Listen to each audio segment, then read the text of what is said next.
भगवान गौतम बुद्धका पिता राजा शुद्धोधन थिए। उनी कपिलवस्तु स्थित प्राचीन शाक्य गणराज्यका राजा थिए।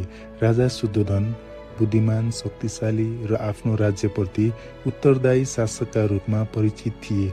ज्योतिषीय भविष्यवाणी अनुसार राजकुमार सिद्धार्थ महान सम्राट वा महान सन्यासी बन्ने संकेत पाएपछि उनले छोरालाई राजसिंहासनको उत्तराधिकारी बनाउन चाहेका थिए। त्यसैले सिद्धार्थलाई दुःख र पीडाबाट टाढा राख्दै विलासितापूर्ण दरबारी जीवनमा हुर्काएका थिए। तर सिद्धार्थको करुणा, संवेदनशीलता र सत्यको खोजले अन्ततः उनलाई गृहत्याग गरी बुद्धत्व प्राप्त गर्ने मार्गतर्फ अग्रसर गरायो। पछि भगवान बुद्ध बनेपछि कपिलवस्तु आगमन गर्दा राजा शुद्धोधनले उनलाई सम्मानपूर्वक स्वागत गरेका थिए।